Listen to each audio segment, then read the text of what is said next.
Pria yang berasal dari kota Bandung ini dulu adalah seorang anak yang nakal. Bahkan seringkali membuat orang tuanya menangis karena kenakalan beliau ketika SMA. Hidupnya sedikit berubah saat masuk perkuliahan. Menjadi presiden mahasiswa dan mengikuti ajang Mojang Jajaka Bandung membuat kepribadian Julian Sina berubah. Beruntung Julian Sina bertemu dengan bisnis Tiens. Saat ini Julian Sina telah menerima reward motor Scoopy, mobil niaga, jalan-jalan ke berbagai negara di Asia dan Eropa, serta special reward luxury car.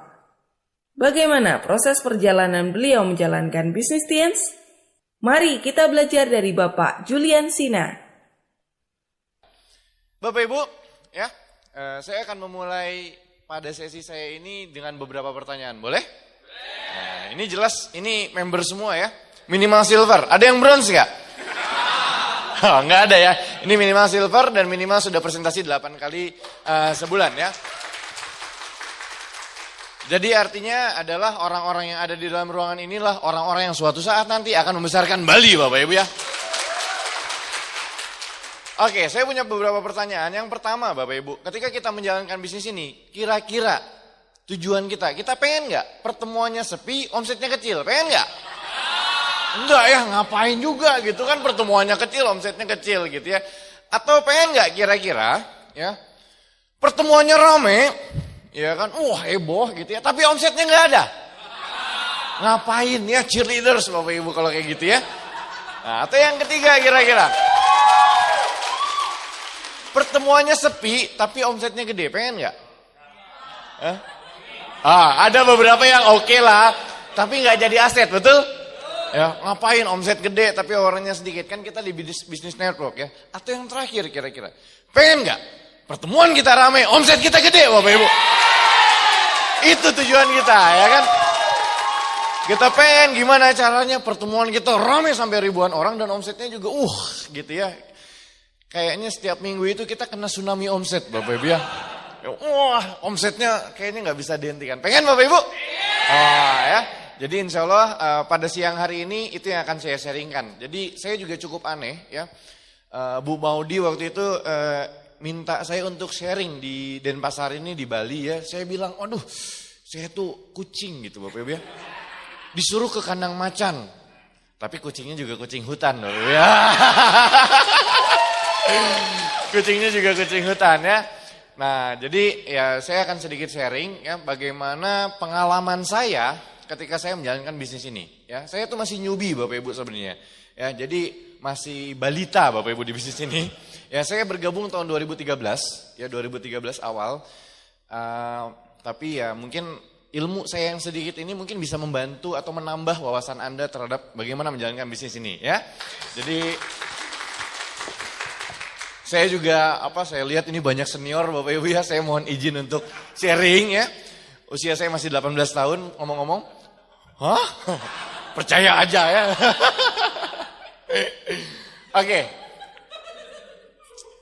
Nah Bapak Ibu ya, yang paling pertama adalah ya saya yakin sekali zaman dulu Bapak Ibu, ya zaman dulu yang namanya agen asuransi itu tidak diakui sebagai sebuah profesi, tapi hari ini agen asuransi itu sudah menjadi profesi, betul nggak? Ya. Nah tapi kita semua kan network builder ya, network marketing, betul? Nah, tapi ada nggak yang di KTP ini, pekerjaan MLM disebut? Nggak ada, ya kan? Nah, bagaimana caranya kita bisa menjadi networker yang profesional, Bapak Ibu ya? Karena saya lihat gini, banyak orang yang menganggap bahwa profesi ini adalah profesi sampingan, ya kan? Kerjaan utama misalkan apa? Tapi ini hanya kita menganggap bahwa ini sebagai sampingan. Salah, Bapak Ibu. Malah lewat bisnis inilah kita harus bisa menjadi seorang profesional. Nah, bagaimana kita bisa menjadi seorang profesional? Rumusnya simpel, Bapak Ibu ya. Yang pertama, rencanakan, lakukan, dan evaluasi. Kalau misalkan bahasa sederhananya, awali dengan konsultasi dan akhiri dengan konsultasi. Mungkin tidak ada di grup Bali, tapi banyak sekali yang terjadi di grup saya. Biasanya, peringkat makin tinggi ini, bintang 7, bintang 8. Merasa bahwa, ngapain konsultasi, toh gitu-gitu aja. Akhirnya tiap bulan, jarang sekali konsultasi. Jangan salah Bapak Ibu. Ya, ketika kita konsultasi terhadap upline, ya, upline itu biasanya melihat apa yang tidak kita lihat. Walaupun mungkin kita udah tahu nih, tapi itu harus sekali konsultasi. Kenapa? ya kan? Banyak sekali distributor, ya kan, ngejar kemarin misalkan kejar Korea, ya kan, PBO Kron, gagal, biasanya apa yang terjadi? Ngejauhin upline, betul nggak?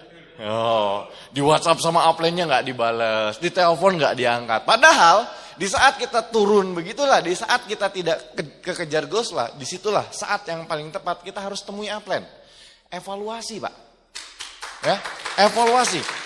Apa kira-kira kerjaan kita yang salah? Ya, jadi yang paling pertama adalah rencanakan apa yang akan Anda lakukan, lalu lakukan apa yang Anda rencanakan. Ya, ini hal sepele, hal sangat sederhana tapi sangat krusial sekali. Banyak dari kita setelah tutup buku kemarin, kita tidak merencanakan apa-apa untuk bulan ini. Ya kan? Nah, hal sepele. Ya, saya selalu sangat bawel sekali terhadap grup saya. Di bisnis ini kita cuma dikasih waktu 30 hari, Pak. Dari tutup buku ke tutup buku, betul ya?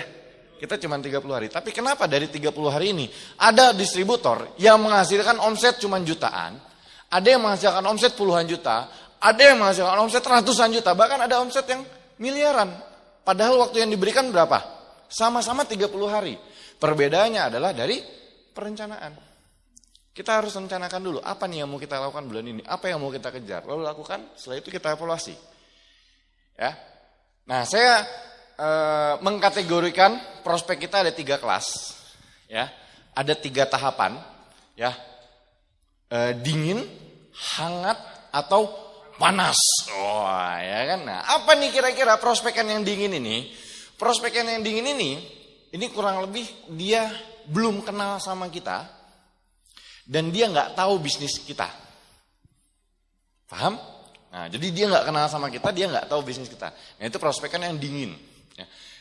Prospekannya mulai anget-anget gitu, dia kenal sama kita dan udah mulai tahu bisnisnya seperti apa, tapi belum melakukan transaksi. Ya, itu anget, nah, ya kan? Atau yang panas. Nah, yang panas ini adalah orang yang sudah melakukan transaksi terhadap kita, entah itu pelanggan atau misalkan sudah menjadi distributor. Nah, tujuan kita pengen ke sini nggak semuanya? Pengen ke sini semua kan? Pengen sudah melakukan transaksi dengan kita. Tapi nyatanya yang paling banyak yang mana? Yang ini. Betul? Lebih banyak orang yang kita tidak kenal daripada orang yang kita kenal. Ya kan? Nah, gimana caranya dari yang dingin ini menjadi panas? Saya mempunyai yang namanya konsep AIDA, ya. AIDA ini attention, interest, decision and action. Ya, attention, kita harus memberikan ketertarikan terhadap mereka. Ya. Jadi lebih prospecting. Bapak Ibu ya, attention. Kita harus memberi perhatian ke mereka. Prospecting. Jadi karena kita banyak yang tidak kita kenal, ya, kita kenalan. Ya kan? Karena akan ada satu masa di mana daftar nama kita tuh akan jadi daftar nama basi, Bapak Ibu. Ya, daftar nama nih kayaknya semua orang udah tahu saya Tiansi gitu kan. Nah, kitanya harus prospecting. Yang kedua interest. Interest ini dia mulai ketertarikan terhadap bisnis kita dengan cara dipresentasi. Setelah diprospek, setelah itu dipresentasi. Nah, setelah dipresentasi biasanya dia mengambil keputusan itu ada di pertemuan. Ya, makanya ujung-ujungnya kalau saya runcingnya itu ada di pertemuan. Mau apapun caranya, pokoknya senjata terakhir kita ada di pertemuan. Karena banyaknya prospekan kita mengambil keputusan, nah, entah itu keputusan kecil atau keputusan besar. Ya, kalau keputusan kecil kan memutuskan untuk bergabung ya. Keputusan besar memutuskan untuk berkomitmen atau menjalankan jauh lebih serius lagi. Itu biasanya di mana? Di pertemuan, ya. Setelah itu dia melakukan action, ya. Nah, cuman ya ini fenomena yang banyak sekali terjadi, Bapak Ibu ya. Ini fenomena yang banyak sekali terjadi. Banyak nggak kira-kira kita bawa prospek nih, ya. Kita bawa orang baru ke pertemuan. Setelah itu kita tanya, gimana bro bisnisnya? Bagus, bisnisnya keren, bagus banget. Mau gabung nggak? Siap. Besoknya udah susah dihubungi. Banyak kayak gitu. Banyak, ya kan. Bahkan saya pribadi pun sering sekali mengalami hal-hal tersebut, ya kan. Ini orang katanya mau join gitu kan. Ini orang katanya bisnisnya bagus gitu ya. Tapi kok besoknya susah dihubungi. Nah, setelah saya kaji, ya kan, saya riset, saya survei, ternyata penyakitnya di sini, Bapak Ibu. Kita hanya sekedar memberi informasi, memberitahu dia bahwa bisnis ini bagus. Kalau misalkan kita hanya sekedar memberitahu, kita hanya masuk di angka 12%.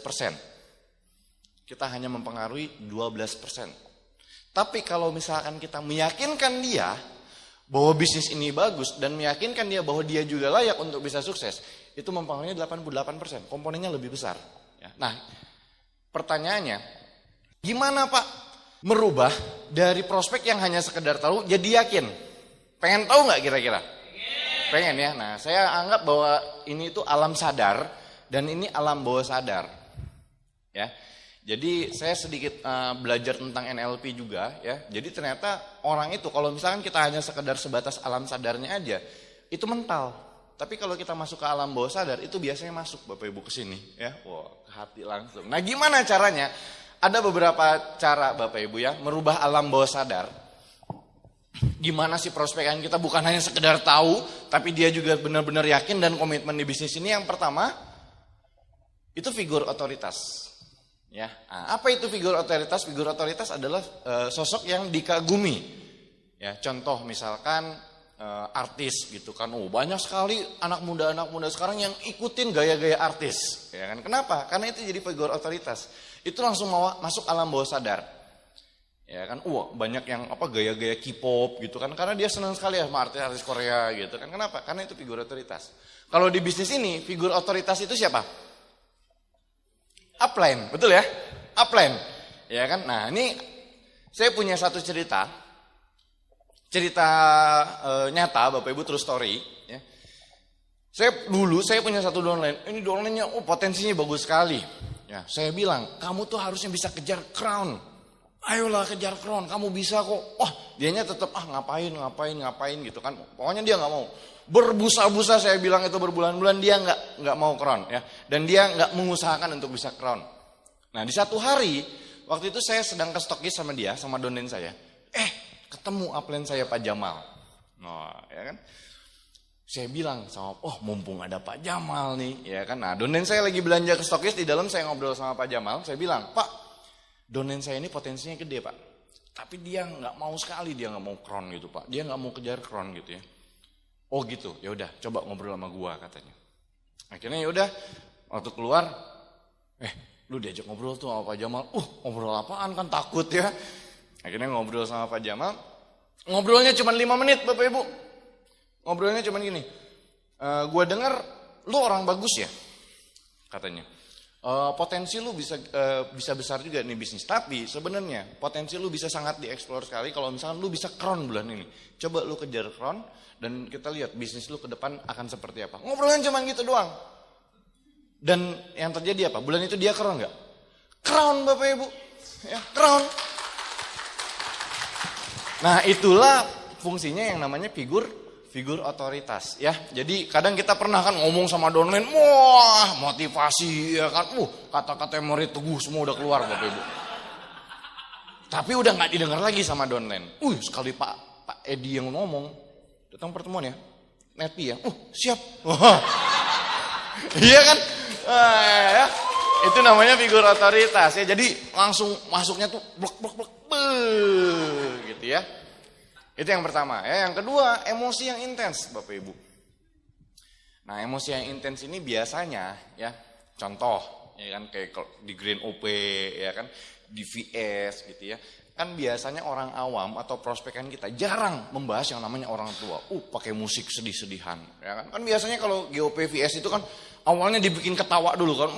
Ceritanya lucu gitu. Terus mulai ke akhir sedih, bahas orang tua, ya kan, ibumu, gitu kan, bapakmu, gitu kan, kucingmu, semua sedih gitu ya. Terus akhirnya apa? Akhirnya biasanya dinaikin lagi, ya kan, jangan menyerah, ya kan, never give up. Itu kan emosi yang intens, kayaknya hati kita tuh kayak ditarik ulur gitu, gitu kan. Nah, itu yang namanya emosi yang intens Bapak Ibu, ya langsung masuk alam bawah sadar. Contoh, ya. Kemarin terakhir BS Pak Beno kalau nggak salah ya. Masih ingat nggak materinya beliau? Kayaknya sebagian besar kita udah lupa. Tapi semangatnya masih kerasa nggak? Masih. Kenapa? Karena itu udah masuk alam bawah sadar. Kita mungkin lupa apa yang diomongin sama Pak Beno, tapi semangatnya, auranya masih kerasa. Ya, nah itulah yang maksudnya emosi yang intens. Ya. Nah yang terakhir itu adalah pengulangan Bapak Ibu atau repetition. Sesuatu yang diulang, itu akan masuk sedikit demi sedikit ke alam bawah sadar kita. Ya, contoh nih. Mungkin kita punya anak kecil yang masih usianya 2 tahun ya, 1,5 tahun, 3 tahun, atau misalkan adik kecil kita gitu. Disuruh sikat gigi susah banget. Kadang kabur, lari sana sini, ya kan? Nangis, betul nggak Bapak Ibu? Ya, anak kecil kan susah banget disuruh sikat gigi. Ya, tapi sekarang siapa yang nggak sikat gigi ke ruangan ini? Kayaknya semuanya sikat gigi. Kayaknya kalau nggak sikat gigi tuh ada yang keset gitu Bapak Ibu ya. Ini apa gitu kan? Nah, itu artinya apa? Itu kebiasaan. Ya, saya nggak tahu kenapa kalau mandi itu kayaknya nggak mikir lagi. Saya harus ngapain sekarang? Enggak, kayaknya udah otomatis aja. Plak, bener nggak? Tiba-tiba andukan gitu beres. Kita nggak perlu mikir lagi harus ngapain. Nah itu yang namanya pengulangan. Ketika kita terus melakukan pengulangan, itu masuk ke alam bawah sadar. Nah sama seperti pertemuan. Kenapa plan Anda terus ngotot datang OP ya? Datang OP ya? Datang OP ya? Padahal yang dibahas apa? Itu aja. 2 kunci lagi. Kapan kunci ketiga dibahas? Ya kan? Kunci ketiga nggak pernah dibahas. Nah, materinya itu aja. Tapi kenapa kita harus terus datang? Ya, karena ketika kita melakukan pengulangan inilah keyakinan kita bertambah. Saya yakin di pertemuan awal, pertemuan pertama, kedua, ketiga, mungkin kita nggak yakin kita bisa sukses di TNC. Kita ngeliat sosok coach lain, kayaknya keren banget ya. Wah tapi susah sekali gitu kan kejar coach lain. Awalnya mungkin kita nggak yakin kita jadi coach lain. Tapi sekarang, siapa yang yakin bisa jadi coach lain atau director di ruangan ini? Oke, semuanya lihat ya. Mohon aplaus dulu untuk kita semua. Kenapa? Karena kita terus datang ke pertemuan. Tuh anak kecil aja, ke anak kemarin sore itu yang masih ingusan bisa jadi coach lain. Saya juga pasti bisa, betul nggak? Ya kan? Pasti akan berpikir seperti itu ketika kita sering datang ke pertemuan. Makanya banyak yang bilang, wah jangan ikutan MLM, dicuci otak nanti. Banyak yang bilang kayak gitu, banyak. Dan saya sepakat, bener. Kalau yang namanya dicuci kan dari kotor ke bersih. Nah, ya kan? Jadi kita dibersihin otak kita ya. Otak miskinnya udah dicuci semua, ya kan? Kitanya jadi yakin, coach lain bisa, director bisa. Sekarang kalau Anda nanya ke saya, Pak Jul kira-kira yakin nggak bisa jadi executive director? Saya bilang 100% saya yakin Bapak Ibu bisa jadi executive director. Kenapa? Ya karena saya terus-terusan datang ke pertemuan, di situ belief saya selalu diasah. Ya. Nah, ketiga hal ini bisa kita dapetin di mana? Pertemuan, betul nggak? Upline ketemu nggak di pertemuan? Ketemu. Emosi yang intense dapat nggak di pertemuan? Dapat. Pengulangan kita terus dapat di pertemuan, ya kan? Nah, oleh karena itu, kalau misalkan ini tidak berlaku hanya untuk prospek ya, bahkan diri kita sendiri pun ini berlaku. Gimana caranya Pak? Biar kita benar-benar komitmen, pengen terus apapun rintangannya kita tetap terus stay di TNC. Pertemuan Pak. Ya, karena di pertemuan inilah otak alam bawah sadar kita meyakini bahwa bisnis ini benar-benar luar biasa. Nah, oleh karena itu ada satu quotes Bapak Ibu ya dari Aristoteles, kita adalah apa yang kita lakukan berulang-ulang. Karena itu keunggulan bukanlah suatu tindakan, melainkan sebuah kebiasaan. Jadi orang-orang hebat, orang-orang luar biasa, bukan karena dia melakukan satu tindakan hebat, terus dia jadi orang hebat. Bukan Bapak Ibu. Ya kayak Pak Edi, Pak Adi, bukan dia melakukan satu tindakan hebat terus jadi orang luar biasa, enggak. Tapi melakukan tindakan-tindakan kecil yang terus dilakukan secara berulang-ulang, secara konsisten, akhirnya itulah yang membuat mereka hebat Bapak Ibu ya. Itulah resepnya. Jadi bukan lagi, Pak saya minta dong satu jurus, apa nih kira-kira yang bisa jadi gold lion? Enggak ada Bapak Ibu, enggak ada. Kuncinya itu aja. Datang lagi ke pertemuan, dengerin Netbi, baca buku, itu aja terus. Ya kan? Jadi tidak ada rumus spesial Bapak Ibu ya. Yang penting kita melakukan kebiasaan-kebiasaan hebat. Dan luar biasanya, sekolah bisnis kita, support system kita sudah merangkum kebiasaan apa aja yang perlu kita lakukan. Apa Bapak Ibu? 7 kebiasaan, betul ya? Nah, jadi kalau misalkan kita pengen jadi orang hebat, kita pengen jadi orang yang luar biasa, kita harus melakukan 7 kebiasaan ini. Sesimpel itu. Pak gimana caranya jadi gold lion? 7 kebiasaan. Pak gimana caranya director? 7 kebiasaan. Ini rumusnya. Tapi pada siang hari ini saya tidak akan membahas semuanya. Karena ini akan ada sesinya khusus. Ya. Tapi saya akan membahas satu kebiasaan yang benar-benar menurut saya ini adalah kebiasaan yang perlu kita jaga terus. Ya. Datang di setiap pertemuan. Ya. Saya akan membahas ini Bapak Ibu. Nah, membangun basic bisnis dari pertemuan. Kenapa sih harus pertemuan? Ya, saya juga selaku host couple, ya di situ saya mulai merasakan bahwa gila nih pertemuan ini benar-benar membantu sekali. Kenapa membantu? Anda nanti GOP bawa prospek nggak? Bawa ya. Kita bawa ke sini. Entah apapun caranya, mau diculik, mau dikarungin, mau apa, yang penting datang dulu ke ruangan. Ya kan setelah itu apa? Dia kan sudah terpaksa datang. Duduk, tugas kita ngapain? Kalau ada yang lucu ketawa, kalau ada yang ramai tepuk tangan, betul nggak? Cuman itu aja. Setelah beres GOP biasanya gimana bro? Bagus nggak acara? Keren, bisnisnya keren nggak? Saya join. Tugas kita ngapain? Cuman tepuk tangan doang. Ya kan makanya luar biasa pertemuan ini ya. Nah, yang pertama ini bukan bisnis pertemuan, tapi bisnis ini tidak bisa berdiri kokoh tanpa adanya pertemuan. Saya ibaratkan pertemuan itu seperti tiang jemuran, Bapak Ibu. Dari tiang ke tiang selalu ada tali jemuran. Tali jemuran ini ibaratkan semangat kita. Kalau dari tiang ke tiangnya jauh, talinya kendor nggak? Kendor. Semangat kita juga kendor. Kalau Pak saya mah datang pertemuan, sebulan sekali aja cukup. Jauh Bapak Ibu, semangatnya akan turun. Yang namanya bisnis, semangatnya turun. Dicasnya adalah di pertemuan. Nah kalau misalkan tiang ke tiangnya dekat, kenceng nggak tuh talinya? Kenceng. Ya makanya kami di Bandung, dulu waktu upline kita semua ya, Pak Agus Triwaksono, waktu itu isi BBS Bandung, beliau mengatakan gini,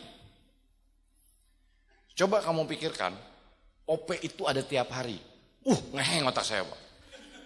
Tiap hari gitu kan, gimana caranya OP tiap hari gitu kan, ngeheng, bener-bener ngeheng. Tiap hari gimana, kita pakai jas tiap hari, motivasi tiap hari, gimana caranya gitu kan. Akhirnya lama-kelamaan, akhirnya saya mulai berpikir bahwa ternyata bisa juga. Hari ini Bapak Ibu, di luar nanti saya akan jelaskan beberapa titik OP di grup saya, tapi OP kami juga bukan hanya di satu waktu, tapi saat ini ada di Rabu malam, ada di Jumat malam, ada di Sabtu siang, Minggu siang. Jadi dalam minggu itu ada 4 waktu Bapak Ibu. Ya. Nah, saya pikir dengan adanya 4 waktu pertemuan seperti itu, kita gampang sekali. Ketika kita presentasi, gimana? Positif nggak? Oke, bagus bisnis. Ya udah, yuk nanti malam ada pertemuan kita datang. Jadi nggak usah nunggu minggu dulu, karena pertemuannya ada banyak waktu. Ya, nah. Memang visi saya saat ini ya pengen merealisasikan visinya engkong. OP tiap malam, tiap hari ada OP, ya kan? Ya, kalau misalkan ada tiap hari OP kan kebayang, momentumnya akan sebesar apa ya? Pertemuan adalah salah satu fasilitas dari One Vision untuk menjadi showroom para distributor, ya. Nah, kita kan presentasi one on one, kita home meeting gitu kan. Yang biasanya kita promosiin siapa? Upline biasanya kan. Kita belum dapat prestasi apa-apa nih. Biasanya, nih lihat, Pak Edi udah bawa BMW. Pak Adi BMW juga sama. Lihat kan. Kita biasanya kasih lihat foto, betul nggak? Tapi kalau di pertemuan, tuh orangnya itu bisa diraba Bapak Ibu ya kan. Kalau nggak percaya dilihat aja gitu kan. Nah, jadi sebenarnya pertemuan ini adalah showroom. Orang-orang sukses biasanya dia akan menceritakan kisah sukses dia ya. Jadi pertemuan ini sangat penting sekali ya. Jadi biasanya orang jadi jauh lebih percaya, jauh lebih yakin ketika datang di pertemuan. Nah, percikan momentum selalu terjadi di saat pertemuan. Saya nggak tahu kenapa ya. Biasanya momentum itu dapatnya dari pertemuan. Saya pengen tanya nih, survei aja. Siapa di sini yang memutuskan bergabung dan serius jalankan Tiansi gara-gara baca buku? Nggak ada. Baca buku cash flow ya kan. Banting. Saya harus join MLM. Nggak ada kayaknya ya. Oke, pertanyaan yang kedua. Siapa di sini yang memutuskan bergabung dan memutuskan untuk jauh lebih serius lagi gara-gara dengerin Nepi? Ada? Nggak ada juga. Ya biasanya sih ada beberapa, tapi ini nggak ada. Oke. Siapa di sini yang memutuskan untuk bergabung dan jauh lebih serius jalankan bisnis ini gara-gara datang ke pertemuan? Hampir semua Bapak Ibu ya. Hampir semua. Jadi memang momentum itu selalu ada di pertemuan Bapak Ibu ya. Momentum selalu ada di pertemuan. Makanya saya itu sangat concern sekali terhadap pertemuan. Ketika saya ada nih downline saya, misalkan di satu daerah yang terpencil, visinya cuma satu. Ujungnya mereka harus bangun pertemuan di daerah itu. Karena kalau nggak ada pertemuan, momentumnya nggak akan dapat. Nanti di belakang saya akan share ya. Pertemuan yang paling penting adalah pertemuan yang tidak Anda hadiri. Nah, pernyataan ini juga saya sangat sepakat sekali ya. Saya waktu bintang 4 gitu waktu dulu ya, waktu masih culun-culunnya Bapak Ibu ya. Udah ganteng sih ya. Tapi nggak seganteng sekarang. Karena kan ketampanan itu akan ketampanan akan dikalahkan oleh kemapanan. Ya.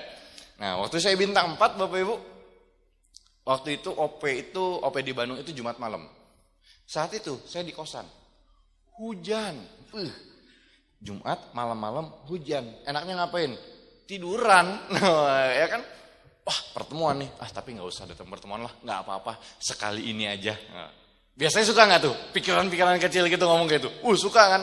Saya juga waktu dulu pernah kayak gitu. Nggak apa-apa. Sekali ini aja. Upline juga nggak akan marah.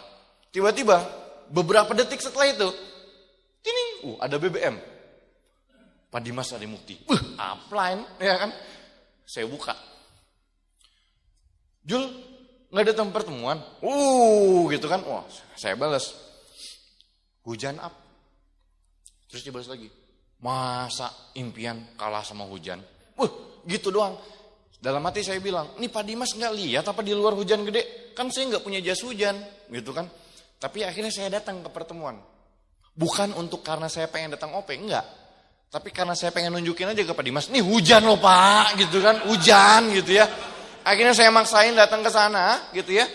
Dengan basah kuyup saya nyamperin Pak Dimas. Terus Pak Dimas dengan tiisnya apa? Loh, kok hujan-hujanan Jul? Hujan Pak, di luar hujan gitu kan. Saya kan nggak punya jas hujan. Ya udah, akhirnya singkat cerita saya duduk, saya masuk, saya duduk paling depan. Nah, nggak kebetulan juga saat itu Grand OP Paruli. Nah, Grand OP Paruli. Nah, di situ saya lihat di satu slide-nya Paruli difoto dengan kedua orang tuanya. Paruli pakai selempang, ya, luxury car achiever. Di belakangnya ada ibunya dan ayahnya sedang tersenyum bangga. Di situ saya lihat, saya flashback. Kan saya dulu Mojang Jajaka Bapak Ibu. Kalau di Bali itu apa ya namanya? Ya, seperti itulah ya. Saya dulu menang itu, saya pakai selempang dan orang tua saya di belakang saya tersenyum bangga, sama persis seperti itu. Di situ saya mulai berpikir, wah, kayaknya gara-gara bisnis ini nih, saya bisa bikin orang tua saya bangga lagi nih kira-kira. Akhirnya gara-gara pertemuan itulah saya memutuskan untuk jauh lebih berkomitmen dan jauh lebih serius lagi. Saya benar-benar siap dapat tantangan apapun demi saya dapetin senyuman orang tua saya seperti itu lagi. Nah, kebayang nggak kalau waktu itu saya kalah sama hujan? Saya nggak datang pertemuan itu. Mungkin momentum di dalam diri saya nggak seperti ini Bapak Ibu. Ya, jadi selalu tanamkan di dalam pikiran kita bahwa kalau misalkan nggak usah datang pertemuan lah, malas, jauh, hujan, panas. Kita selalu bilang, siapa tahu momentum kita ada di pertemuan itu. Saya selalu berpikir seperti itu. Makanya Bapak Ibu, kami para leader nggak pernah absen pertemuan. Kenapa? Karena kami selalu yakin bahwa pertemuan ini adalah momentum. Pertemuan ini adalah momentum. Pertemuan ini adalah momentum Bapak Ibu. Ya. Nggak harus pertemuan besar. Kadang OP biasa juga kadang ada impact. Yang mungkin salah satu impactnya adalah itu yang kena banget sama kita. Dan akhirnya menjadi magic moment untuk kita. Ya, jadi selalu yakin bahwa pertemuan yang paling penting adalah pertemuan yang tidak Anda hadiri. Ya. Nah, tips membangun momentum di pertemuan. Ya, saya akan sedikit share bagaimana kita bisa membangun momentum yang ada di pertemuan. Buatlah pertemuan yang profesional. Ya. Dalam artian nih banyak sekali profesional, cuman saya menanggapinya karena kami di Bandung itu kebanyakan anak muda, Bapak Ibu ya. Untuk biar terlihat profesional, kami itu bintang 6, bintang 7, itu sudah kami sarankan bahkan diwajibkan untuk pakai jas. Ya, saya lihat kan kalau di sini udah rata-rata udah pada pakai jas ya, udah ganteng-ganteng, udah cantik-cantik ya kan. Nah, kenapa pakai jas? Karena kalau misalkan anak muda pakai kemeja atau pakai batik kan kelihatannya nggak profesional. Tapi kalau anak muda didandanin pakai jas, ganteng, ya kan? Salah satunya itu ya, jadi terlihat lebih profesional ya. Yang kedua disiplin waktu. Saya pernah jadi host kapal pertemuan OP. Waktu itu OP-nya jam 2, ya kan? Saya lihat, jam 2 masih kosong nih. Akhirnya dipending. Jam 2.15 baru mulai. Karena kita nunggu audiens, ya kan. Minggu depannya jam 2.15 masih kosong. Akhirnya dimulai jam 2.30. Minggu depannya, ini lama-lama bisa jam 3 nih mulainya kan. Akhirnya saya mulai mikir, ini nggak bisa kayak gini. Kita nggak bisa ngikutin waktu prospek. Prospek lah yang harus ngikutin kita. Nah saat itu saya mulai mendisiplinkan waktu. Kita mulai jam 2, maksimal banget jam 2.15 udah mulai. Mau berapapun orangnya. Ya karena apa? Karena mungkin ada orang-orang yang profesional yang waktunya terbatas. Dan dia melihat bahwa, wah ini pertemuannya bagus nih. Karena mulainya on time. Ya kan ya, ini disiplin waktu juga. Ya. Terus menjadi good team player. Kalau saya itu dari dulu Bapak Ibu memang, saya tuh seneng kalau bahasa Sundanya tuh riweuh. Riweuh itu sibuk gitu Bapak Ibu ya. Jadi kan dulu Pak Dimas jadi host couple. Saya selalu samperin, Pak Dimas apa nih kira-kira yang saya bisa bantu? Oh benerin kursi, siap. Saya susun kursinya. Dari waktu saya masih bintang 5, bintang 6 Bapak Ibu. Ya. Atau minimal sekali apa? Cekrek lampu Bapak Ibu. Ya, kan suka dimatiin kan lampu kan. Nah minimal kita stay aja di situ, kita bantuin ya. Jadi good team player Bapak Ibu. Enak banget. Kalau misalkan kita punya mental bahwa ini adalah pertemuan kita. Jangan punya mental jadi tamu Bapak Ibu. Harus punya mental jadi tuan rumah. Ya, jangan kalau tamu itu kan biasanya datang di akhir, ya kan udah datang terlambat, pulangnya lebih cepat Bapak Ibu, ya kan? Nah, coba kita punya mental bahwa ini adalah pertemuan kita sendiri, kita datang jauh lebih awal, kita lihat sekeliling kita apa nih yang kira-kira bisa bantu, ya kan? Saya menerapkan itu di grup saya, memang jadi kalau bisa datang jauh lebih awal ya bantulah apa yang bisa dibantu. Ya, kalau ini sudah jadi good team player, enak sekali, pertemuan kita benar-benar berjalan lancar Bapak Ibu. Kalau di Bandung kami ada gangguan sedikit sound, saya tinggal ngerti semua Bapak Ibu, ya kan? Atau bahkan telepati. Ya. Karena apa? Karena kami sudah terbiasa sekali ya tim playernya. Dan saling mengedifikasi. Karena mungkin nanti akan ada satu prospek yang pengundangnya belum datang, ya. Kita sambut aja. Selamat datang. Pengundangnya siapa? Misalkan Bapak X gitu ya. Bapak X kebetulan memang belum datang. Beliau sedang di jalan, tapi luar biasa sekali diundang oleh Bapak X. Sedikit edifikasi aja, tapi nggak usah terlalu berlebihan. Lalu persilahkan duduk. Kalau pertemuannya kayak gitu, nikmat luar biasa. Karena saya lihat di berbagai kota banyak sekali loh yang karena budaya ini tidak terbudaya, akhirnya main comot-comot prospek. Banyak kayak gitu. Banyak. Tapi yuk, saya harapkan, bahkan saya yakin di Bali nggak seperti itu. Jadi kita mulai budayakan saling mengedifikasi. Walaupun itu prospek and crossline. Sepakat? Oke ya. Nah, no crosslining juga ya kan, karena paling nikmat sekali. Saya pun pernah terjebak di sini ya. Karena kalau curhat sama upline biasanya apa? Semangat, ya kan? Saya mau males curhat sama upline. Ujung-ujungnya pasti semangat. Kan aneh nggak mau semangat dia ya. Enaknya curhat sama crossline, ya kan? Bro, kemarin susah banget ya kejar kron. Iya, gua juga sama. Susah. Iya ya, susah juga bisnis ini. Lama-lama mereka saling curhat, Bapak Ibu ya. Saling curhat. Akhirnya mereka muntaber serentak. Karena apa? Karena memang crosslining itu sangat nikmat, Bapak Ibu. Biasanya crossline itu sangat empati sekali terhadap kekurangan kita. Ya kan, tapi ya memang nggak asal dalam batas wajar. Karena gini, kita ke dokter misalkan, kita sakit perut, sama dokter dikasih obat sakit kepala, nyambung nggak? Enggak. Jadi percaya aja bahwa yang paling tahu soal bisnis kita adalah upline. Ya, jadi nggak usah kita ngobrol lagi sama sana sini gitu kan, crossline, apalagi cross loving, itu paling bahaya Bapak Ibu ya. Cross loving itu paling bahaya. Saya paling benar-benar menjaga soal ini ya. Apalagi biasanya di pertemuan-pertemuan bersyarat. Royal Weekend, Crown Life. Lihat. Kan kalau distributor Tians kan biasanya susah sekali cari ini ya, cari cewek yang di luar Tians ya kan. Karena sibuk presentasi. Pas ngeliat di Royal Weekend, ada yang bening tuh. Ya, bahaya Bapak Ibu ya. Jangan sampai ya. Bahaya. Nah, terus saya selalu yakini bahwa komunitas adalah imunitas. Ya. Kita berkomunitas itu sama dengan imunitas. Kita menjadi kuat Bapak Ibu. Jadi jangan pernah, apapun kondisinya, jangan pernah tinggalkan komunitas yang luar biasa ini Bapak Ibu ya. Bapak Ibu tahu anak pang nggak kira-kira? Tahu ya, di Bandung banyak banget tuh di pinggir jalan. Rambutnya begini semua. Nggak pakai pomade Bapak Ibu, pakainya apa? Pakainya lem kayu Bapak Ibu. Iya, pakainya lem kayu, makanya bisa. Itu anti badai Bapak Ibu ya. Ada badai, beliau tetap kokoh rambutnya ya. Nah, mereka gembel, ya kan? Mereka banyak dicemooh orang, tapi mereka tetap pede. Kenapa? Karena mereka berkomunitas. Ya, kita juga sama. Kita nggak usah takut sama orang. MLM tuh, bos herbal, ya kan?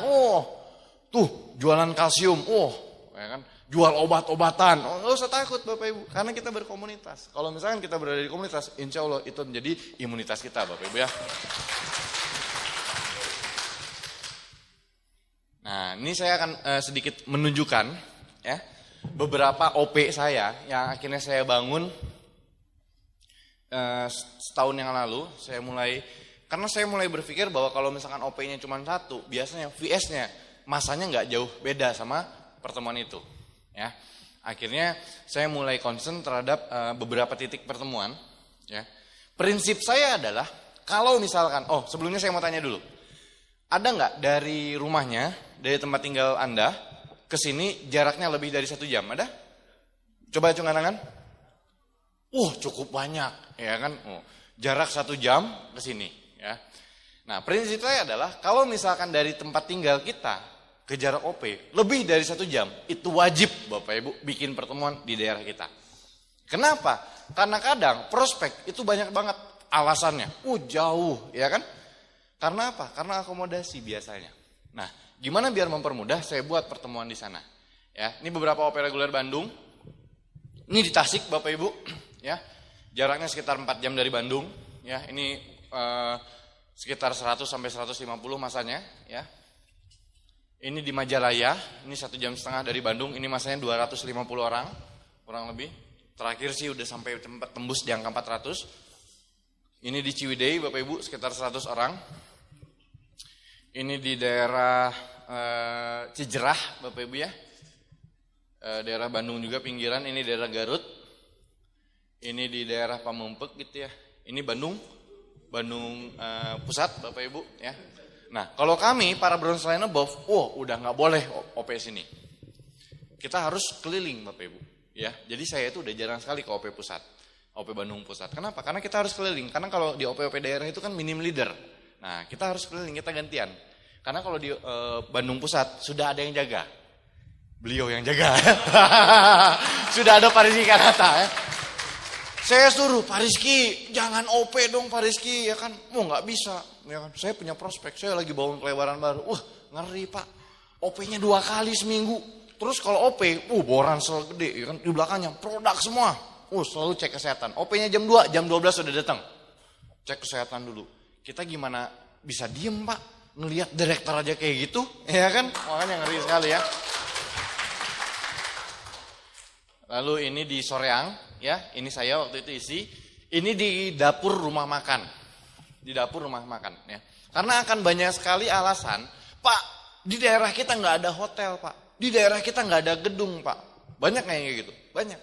Tapi orang sukses mempunyai satu cara untuk sukses.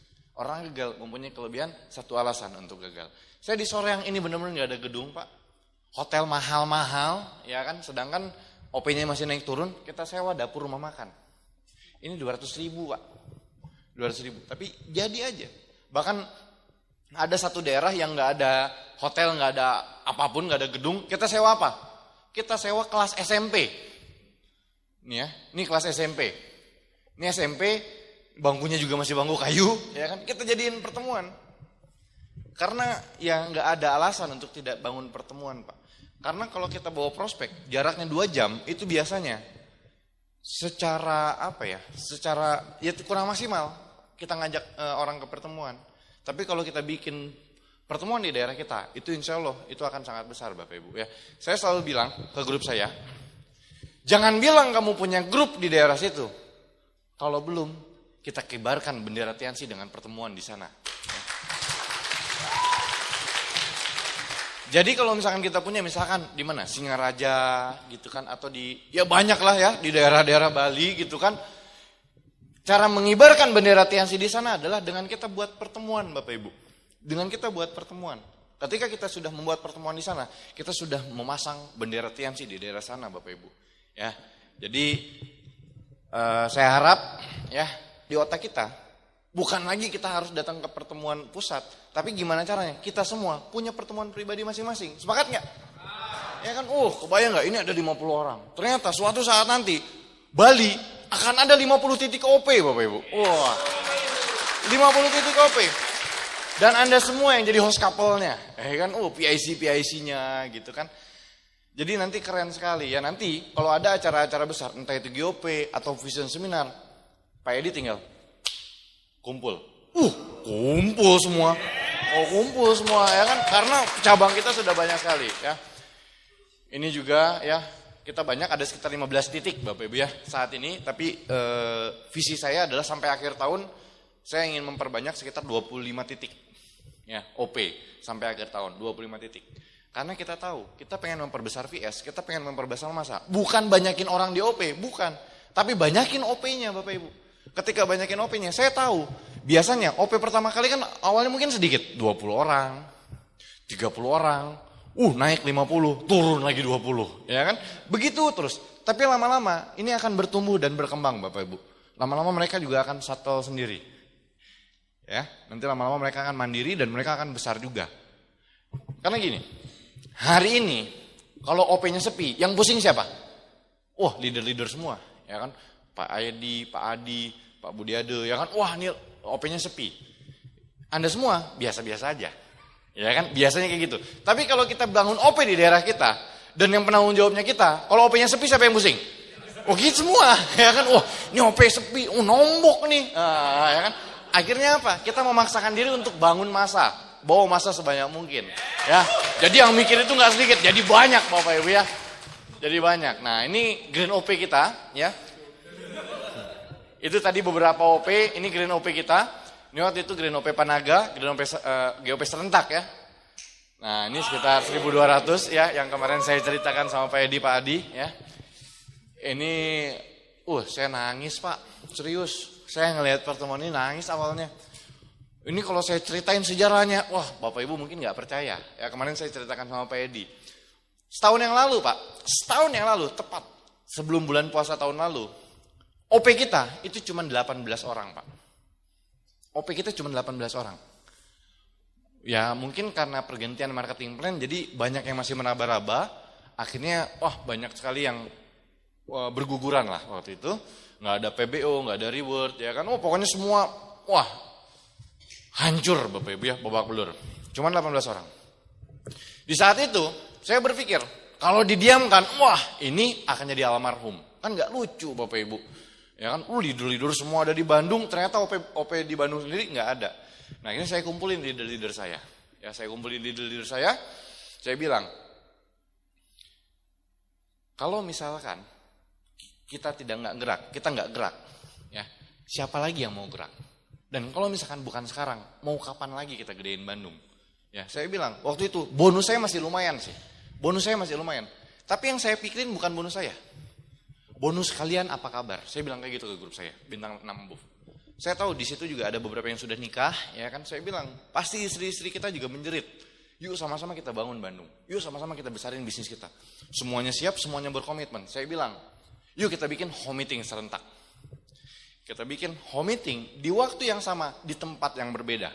Ya, di tempat yang berbeda, saya tanya, siapa di sini yang sudah pernah bangun home meeting? Beberapa anjungan tangan, saya list. Siapa di sini yang belum pernah bangun home meeting, tapi pengen bangun home meeting? Beberapa? Ada 30. Ya kan? Akhirnya kita home meeting, ya kan? Nah, daftar nama yang paling fresh kan ada di bintang 5, bintang 6. Betul Bapak Ibu? Nah, akhirnya, karena mereka, saya bangun home meeting nih, harus cari masa. Akhirnya mau gak mau, suka gak suka, mereka buka lagi daftar nama mereka. Mereka buat janji lagi. Itu ada 30, waktu itu ada sekitar satu home meeting, ada yang 5, ada yang 10, ya Bapak Ibu ya. Minggu depannya, itu terkumpul 400 orang Bapak Ibu di OP. Ya, dari 18 orang. Saya lihat nih momentum udah mulai oke nih. Saya sewa gedung yang lebih besar, ya saya sewa gedung yang lebih besar. Waktu itu sekitar kapasitas 500 ya. Kapasitas 500, saya udah DP 1 juta gedungnya. Ternyata H-3 tiket yang terjual sudah 600 Bapak Ibu. Bingung dong ya kan. Ini gimana? Apa mau tutup di gedung itu dengan lesehan dan gak nyaman, atau kita pindah gedung? Saya cari gedung gak ada yang kosong. Cuman 1 gedung yang kosong, Green Eastern Bapak Ibu. Ini ya, harganya berapa? 22 juta. Saya hitung, harus ada 1.200 tiket yang terjual. Saya kumpulin lagi leader-leader saya. Gimana nih? Mau tetap di Pak Hotel atau mau pindah?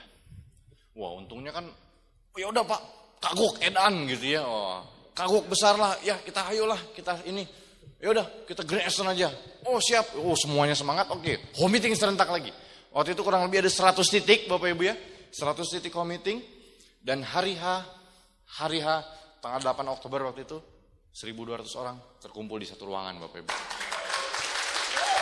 Hanya jarak beberapa minggu. Saya nangis Pak, di belakang saya nangis. Saya ngeliat gila gitu. Beberapa minggu yang lalu itu cuma beberapa orang. Saya nangis, beneran saya nangis. Gak percaya gitu. Dan ini banyak leader-leader juga yang gila nih. Karena kita belum pernah Pak bangun pertemuan sampai angka ribuan seperti ini. Ya. Ini waktu GOP Panaga ya. NDT juga sama. Ya waktu itu NDT serentak juga. Kita juga sampai berdiri-berdiri ya, sampai lesehan-lesehan ya. Nah ini ujungnya Bapak Ibu, waktu Vision Seminar ya. Ini benar momentum kita, Vision Seminar kita tembus di angka 3.000 orang Bapak Ibu. Nah, Vision Seminar Bandung Bapak Ibu ya. Ini Vision Seminar rasa TAC Bapak Ibu, bener-bener. Dan kenapa saya tunjukin ini Bapak Ibu? Kenapa saya tunjukin ini? Kita berada di bisnis yang sama. Apa yang saya lakuin, kita lakukan hal yang sama. Kalau misalkan Bandung bisa, Bali juga bisa Bapak Ibu. Bali juga bisa. Ya, saya yakin.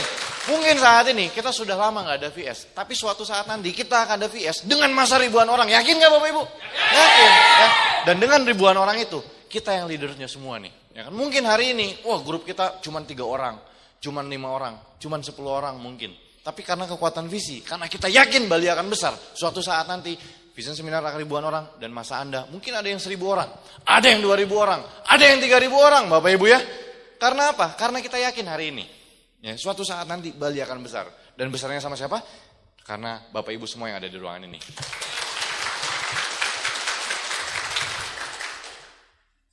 Solusi dari hampir semua permasalahan di Indonesia MLM adalah jualah tiket pertemuan lebih banyak lagi. Gak ada solusi lain Bapak Ibu ya. Ini kata Pak Rudi M. Nur, upline kita semua. Ya, jadi Pak kenapa sih bisnis saya segini-segini aja gitu kan. Pak kenapa sih mau royal susah banget, mau crown susah banget, dapetin reward susah banget. Mungkin tiket yang kita jual tidak banyak. Ya, saya mau tanya nih, saya mau survei dulu. Siapa yang nanti GOP bawa prospekan pribadi lebih dari 10 orang? Gak ada. Karena mungkin di posisi kita saat ini, kita cuma nanya sama downline kita, bawa berapa bro? Bawa berapa orang? Bawa berapa orang? Bawa berapa orang? Kita lupa bahwa kita sendiri punya kewajiban bawa prospek pribadi. Kalau misalkan semua orang di ruangan ini, semua punya pemikiran bahwa saya harus bawa prospek pribadi, harus bawa prospek pribadi. Mungkin nggak akan lama lagi Bapak Ibu, nggak akan lama lagi. Bali akan sangat besar lagi pertemuannya Bapak Ibu. Asalkan kitanya juga berpikir, jangan lagi mengandalkan Pak Edi, Pak Adi, Pak Budiade, enggak. Tapi yang bikin besar Bali adalah kita semua Bapak Ibu. Ya, sepakat nggak?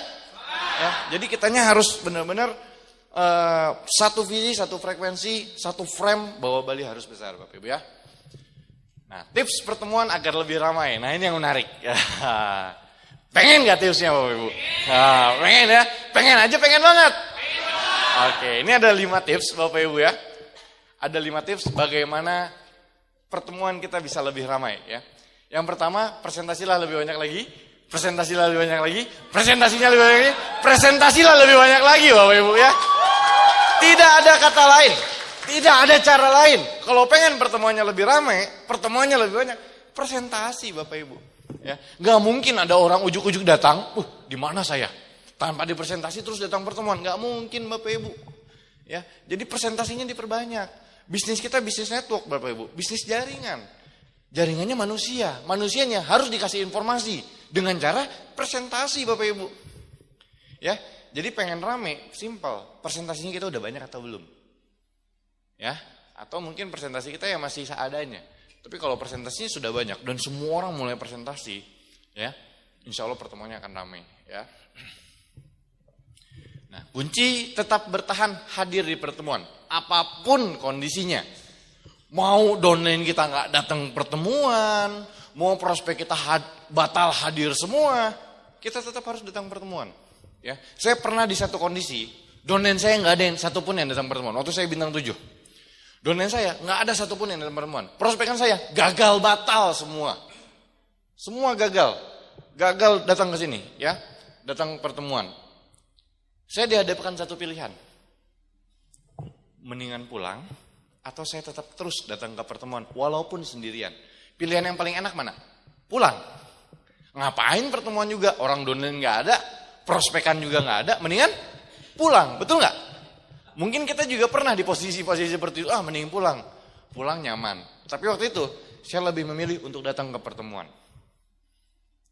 Datang aja lah, nggak apa-apa. Lesu gitu kan, duduknya nyendernya gini, ya kan? Karena apa? Karena nggak ada grup. Saya lihat, grup yang sebelah maju, dapetin reward, ini circle-nya gede-gede. Yang lain circle, saya ngerokok di luar, ya kan? Di situ sakit Pak, nggak enak rasanya. Kita ngelihat orang lain circle-nya gede, undangannya banyak, kita nggak ada grup yang datang, nggak nyaman. Tapi di situ kita mulai berkomitmen. Gila nih, minggu depan nggak boleh kayak gini lagi. Minggu depan harus bisa bawa lebih banyak orang ke pertemuan. Betul nggak? Akhirnya kita berkomitmen untuk itu. Coba kalau misalkan saya waktu itu nggak datang, saya memutuskan untuk pulang ke rumah. Mungkin saya nyaman-nyaman aja, ya kan? Main PS, ya kan? Saya nggak akan berkomitmen kayak gitu, ya. Nah, saya harapkan Bapak Ibu, apapun kondisinya, misalkan nanti misalkan ada pertemuan, grup kita nggak datang semua, prospekan kita batal datang semua, kita tetap datang aja Bapak Ibu. Ya, dapatkan percikan momentumnya di sana. Sepakat? Oke, ya.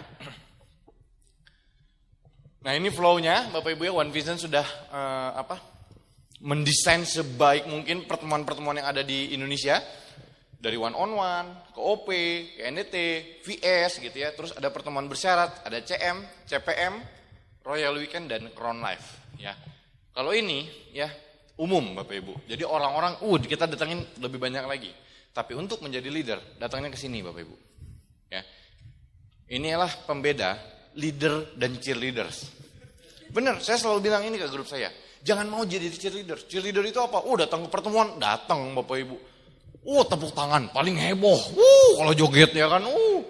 Tapi dia nggak pernah datang ke pertemuan bersyarat, percuma. Ya, karena dia akan selamanya jadi cheerleaders. Tapi kalau pengen jadi leaders, datanglah ke pertemuan-pertemuan bersyarat. Ya, nah Bapak Ibu, saya punya satu pertanyaan.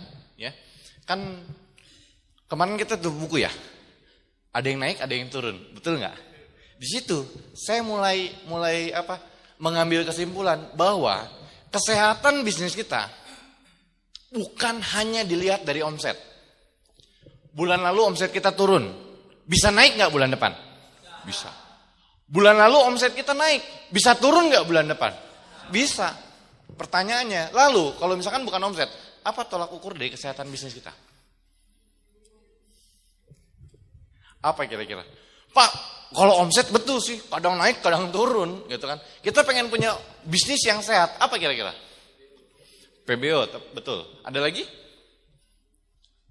PBO betul, tapi mungkin yang jauh lebih tepat adalah membangun seberapa banyak leader yang ada di grup kita.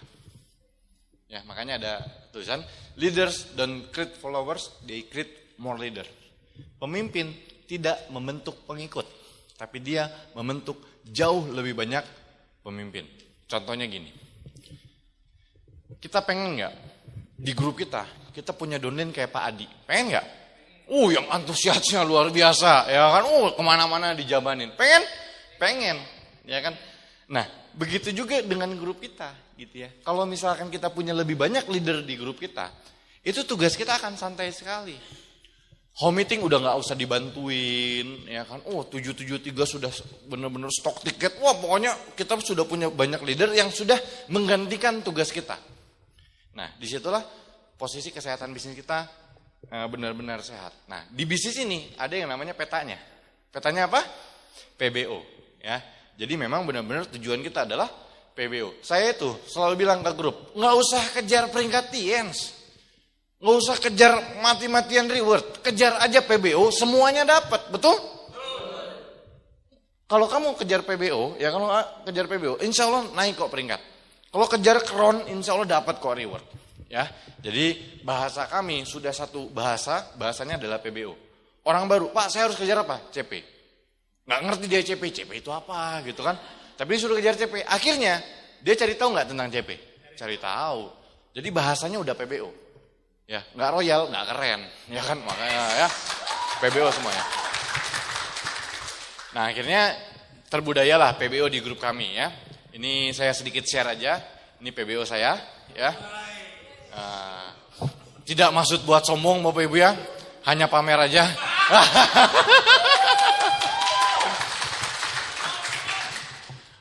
Bulan ini insya Allah lagi ngejar to majesty Bapak Ibu ya. Nah, on the track sih, tapi ya mudah-mudahan goals Bapak Ibu ya. Kenapa saya harus kejar seperti ini? Karena grup lihatnya kita. Saya masih ingat ya, kalau misalkan saya nggak kejar majesty, nggak akan ada grup saya yang berani kejar majesty. Karena ya kita yang harus benar-benar nembusin katupnya. Kalau kita nyekron, apa kabar downline kita? Kalau kita nyoroyal, apa kabar downline kita? Yang jadi masalah, kalau kita CP, downline kita apa Bapak Ibu ya? Ya, ini majesty. Tapi ya leader tidak membentuk pengikut, tapi leader membentuk lebih banyak pemimpin. Ya, ini Pak Ole, ya majesty juga, ya. Donin saya. Ini Pak Rocky Stefan di kaki yang berbeda, majesty juga. Iqbal ambasador, Bapak Ibu. Pak Diar ambasador Silver Lion. Asep ambasador. Ini Ricky Subagja ambasador. Sama Pak Ariuda, ambasador. Ya, Bapak Ibu ya. Oke, nah kenapa sih kok bisa kayak gini? Pengen gak punya PBO kayak gitu? Di grup itu kayaknya ambasador udah banyak. Saya memang bilang sama grup saya, kan kalau dulu tuh kron itu begitu diagungkan. Kron luar biasa. Mau gak kita naikin kapasitas kita? Wah, saya bilang kayak gitu kan di grup. Kron kita anggap kayak CP. Kron kita anggap kayak CP. Bapak Ibu kalau kemarin Pak Budi Haji juga mungkin ikut vision seminar kami di Bandung ya. Kron itu Bapak Ibu nama latar belakang. Bahkan kadang dipegang mic-nya. Kron Bapak Ibu ya. Karena saking banyaknya Bapak Ibu ya. Nah, jadi budaya PBO itu sudah harus terbudaya. Ya.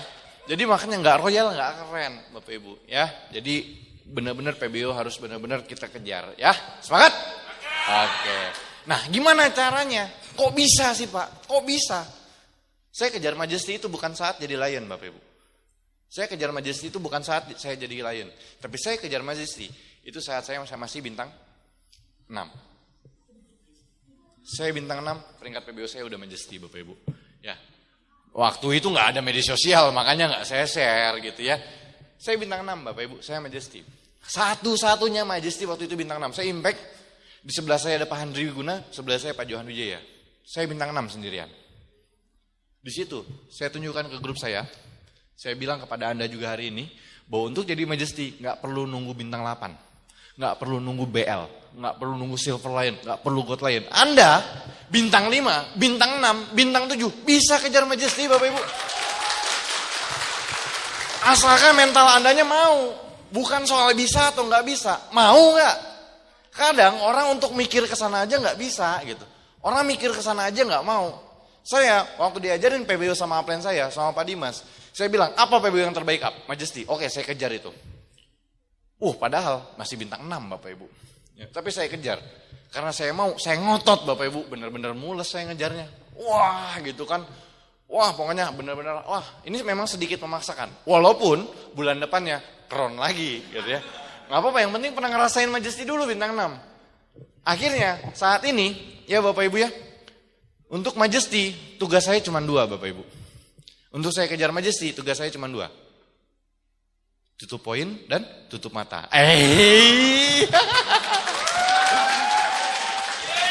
Benar Bapak Ibu ya.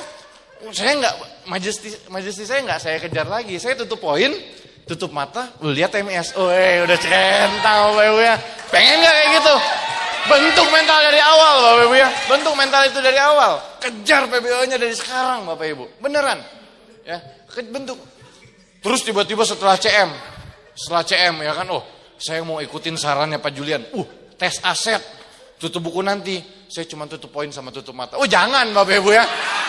Jangan. Itu butuh skill Bapak Ibu ya. Ya, tes aset dulu jangan ya Bapak Ibu ya. Tetap kita harus berjuang dulu saat ini ya. Saya ini benar-benar mules loh Bapak Ibu. Saya kejar Majesty ya.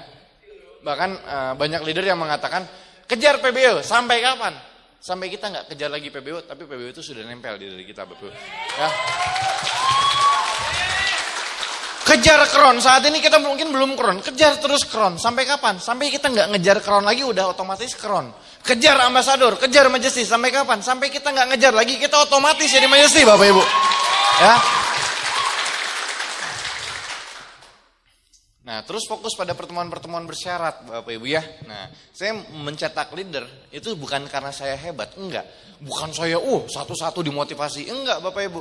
Tapi kita punya sistem yang luar biasa. Ya kan? Sistem-sistem inilah saya jeblosin mereka.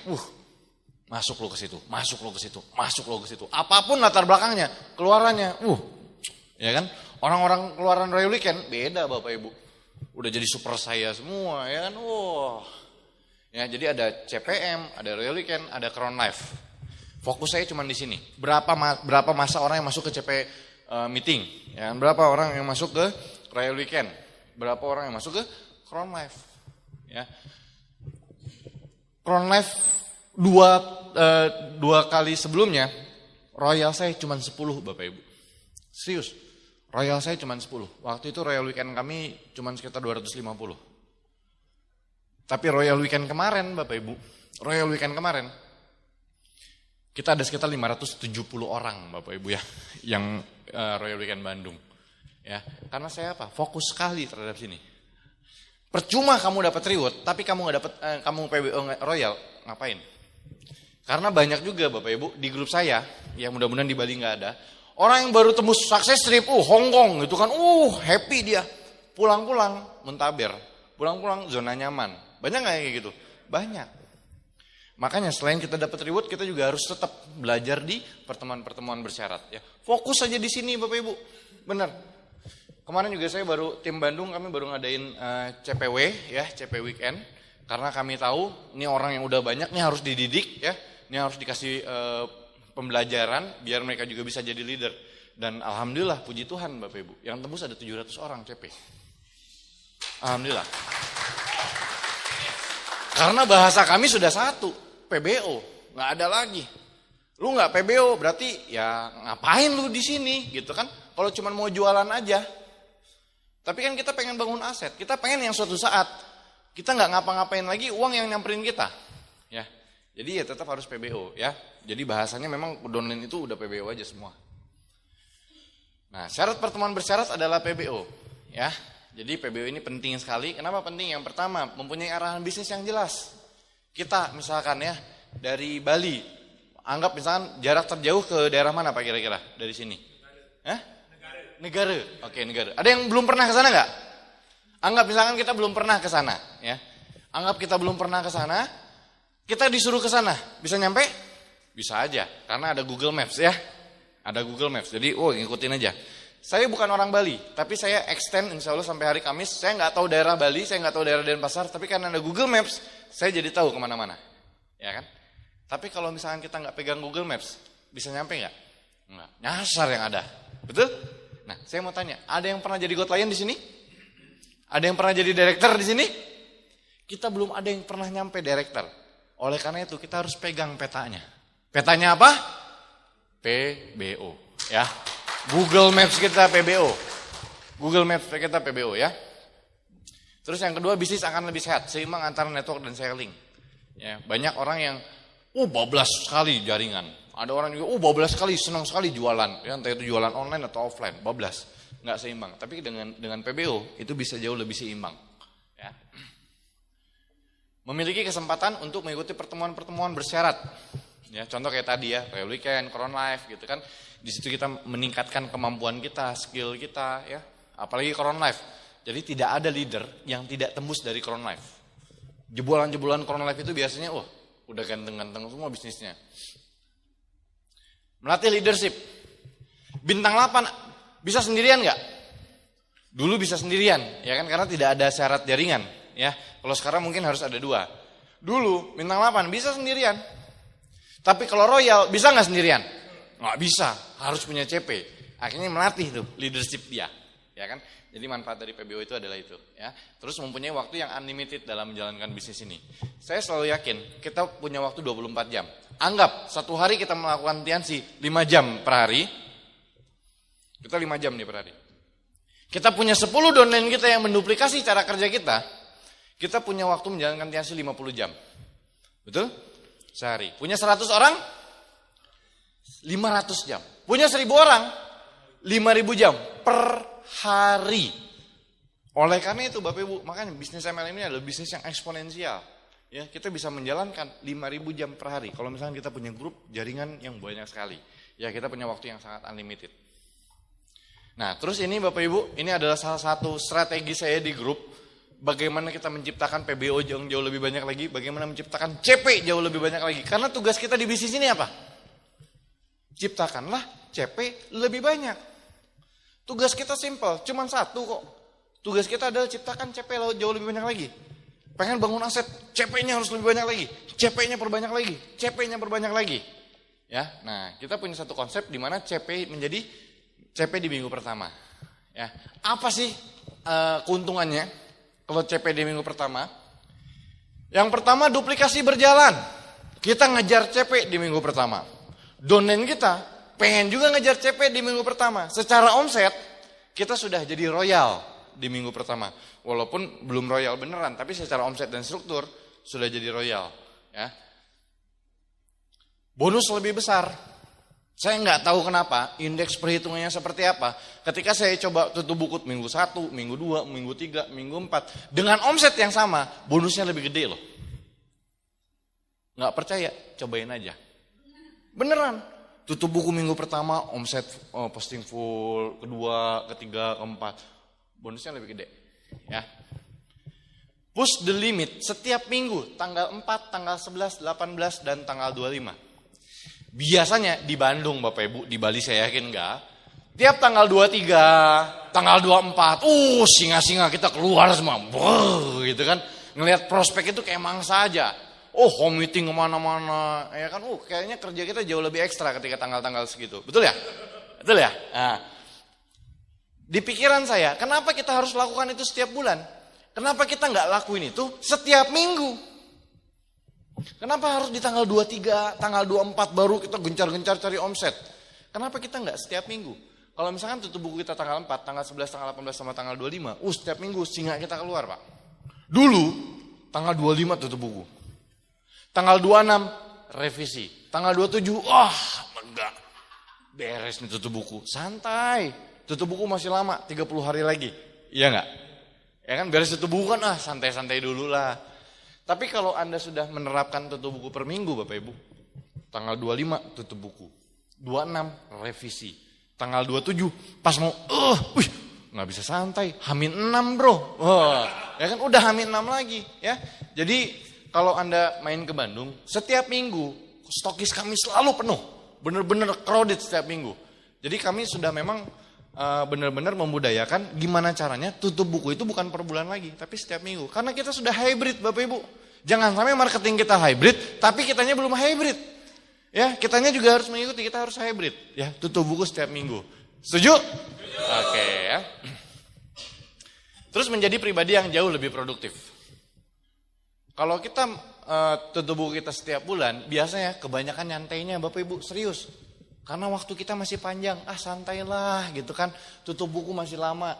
Tapi kalau tutup buku setiap minggu, nggak kerasa Bapak Ibu. Gila, udah tutup buku minggu pertama lagi nih, ya kan, udah tanggal 3 lagi nih, udah tanggal 4 lagi nih. Jadi benar-benar kita menyusun setiap hari itu benar-benar produktif.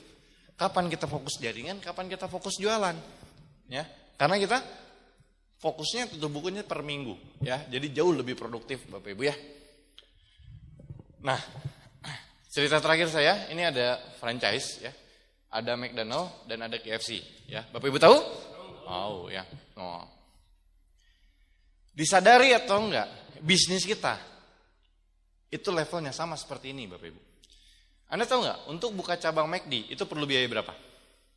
10 miliar itu lisensinya aja kalau nggak salah. Ya mungkin puluhan miliar, banyak sekali. Ya kan, banyak sekali. Ya. Orang kalau udah punya McD, dia pengen buka cabang lagi nih. Perlu nambah modal, perlu nambah kerjaan. Di bisnis kita, kita pengen buka cabang nih. Kita nggak perlu nambah modal. Kita cuma nambah kerjaan doang. Tapi hasilnya sama. Bahkan mungkin jauh lebih besar daripada yang punya McD Bapak Ibu. Serius. Bisnis kita tuh luar biasa. Banyak orang yang nganggep, bisnis begini mah dapatnya receh gitu kan. Beneran Bapak Ibu, saya sudah 5 tahun di bisnis ini ya. Ya baru 5 tahun Bapak Ibu ya. Tapi hasil yang saya dapatkan itu jauh dari ekspektasi saya dari awal. Saya cuma pengen dapat 3 juta aja, dapat 5 juta, dapat 10 juta juga udah luar biasa. Saya dapat berkali-kali lipatnya Bapak Ibu. Beneran, usia saya masih 27 tahun Bapak Ibu. Ya. Tapi saya benar-benar ya Allah gitu kan. Benar-benar luar biasa. Ya benar-benar gila nih bisnis gitu kan. Nggak pernah berhenti bersyukur saya. Anugerah yang paling terbesar yang saya dapatkan selama hidup saya adalah saya memandang bisnis ini dari sudut pandang positif. Banyak nggak orang di luar sana? Belum juga dijelasin. Tian sih ya, dia nggak mau dijelasin. Banyak. Saya kadang suka kasihan sama orang-orang kayak gitu. Kasihannya kenapa? Dijelasin aja nggak mau. Dia melewatkan atau menyanyiakan sebuah kesempatan yang mungkin bisa merubah kehidupan dia. Banyak dari kita, ketika kita ditolak, kitanya yang baper. Ya kan, kitanya yang sakit hati. Padahal kalau saya pribadi, saya suka, malah saya kasihan sama prospekan yang negatif seperti itu. Coba dia positif aja, terus dia lakuin. Mungkin dia dapat uang, mungkin dia dapat perubahan hidup. Mungkin apa yang upline kita lakukan itu sama. Disuruh dengerin Netflix lagi, pertemuan lagi, baca buku lagi. Ngapain Pak? Nggak ngaruh sama omset. Pertemuan lagi, Netflix lagi, baca buku lagi. Ngapain Pak? Nggak ngaruh sama omset. Sampai suatu saat nanti mungkin kita akan komplain. Ngapain saya melakukan hal ini terus? Ngapain saya datang ke pertemuan terus Pak? Upline Anda mungkin nggak bisa jelasin itu. Upline Anda mungkin tidak menjelaskan apa maksud dari Anda terus datang ke pertemuan. Tapi Anda datang terus Pak. Anda datang terus. Anda lakukan terus. Anda lakukan terus. Anda ikuti apa arahan beliau. Sampai suatu saat nanti Anda akan tahu pentingnya pertemuan, pentingnya Netflix, dan pentingnya baca buku Bapak Ibu. Dan pada siang hari ini, mungkin yang saya sharekan atau yang saya tadi bagikan, mungkin upline Anda sudah bagikan. Mungkin upline Anda sudah ajarkan itu berulang kali. Datang ke pertemuan ya. Pertemuan ya, PBO ya. Tutup buku setiap minggu ya. Mungkin upline Anda terus lakukan itu. Apa yang Anda harapkan dari saya? Mungkin saya butuh satu jurus baru Pak. Dengan jentikan jari Pak. Bisnis saya jadi lebih gede Pak. Ternyata apa? Ternyata enggak. Apa yang saya lakukan, apa yang saya sharingkan, itu hal-hal basic semua Pak. Pertemuan lagi, PBO lagi, pertemuan lagi, PBO lagi. Karena itulah yang harus kita lakukan Pak. Kadang kita harus berhenti mempertanyakan dan mulai lakukan lebih banyak. Kita berhenti mempertanyakan dan lakukan jauh lebih banyak Pak. Stop. Kita tunjuk Pak. Stop kita tunjuk downline kita. Kapan kamu bawa orang banyak? Berapa kamu bawa? Berapa tiket yang kamu jual? Berapa tiket yang kamu jual? Kita lupa, kita juga harus bawa Pak. Kita juga harus bawa. Dan saya yakin Pak, suatu saat nanti, dan gak akan lama Pak, Bali, Denpasar punya pertemuan dengan massa 1.000 orang Pak. Saya yakin, asalkan apa? Asalkan dari Anda semua berpikiran yang sama. Bukan hanya Pak Edi, bukan hanya Pak Adi, bukan hanya leader-leader Anda yang berpikir bahwa pertemuan Bali harus besar. Tapi kita semua Pak, kita semua harus punya mental yang besar. Kita harus berpikir, Bali harus besar. Sudah saatnya Bali yang harus menjadi barometer TNC Indonesia Pak. Dan saya yakin itu. Mari sama-sama kita buat. hari ini, tanggal 15 Juli Pak. Ini hari bersejarah untuk kita. Mau sampai kapan kita seperti ini terus bisnis kita Pak? Mau sampai kapan kita pulang ke rumah, kita nggak ngasilin apa-apa Pak? Ayo Pak, kita butuh komitmen yang jauh lebih besar Pak. 1 kali komitmen lagi Pak. Kita mungkin sering ditolak, kita mungkin sering jaringan rontok. Izinkan diri kita 1 kali lagi Pak, berkomitmen untuk membuat Bali lebih besar lagi Pak. Bali lebih besar lagi. Dan untuk pertemuan pada kali ini, saya tidak akan mengatakan kepada Anda sampai jumpa di puncak. Tapi pertemuan kali ini, saya akan mengatakan kepada Anda sampai jumpa di lapangan Pak. Sampai jumpa di lapangan. Sampai jumpa di lapangan Pak. Mari kita presentasi orang lebih banyak lagi. Kita undang lebih banyak orang lagi. Sekian dari saya. Terima kasih. Assalamualaikum warahmatullahi wabarakatuh.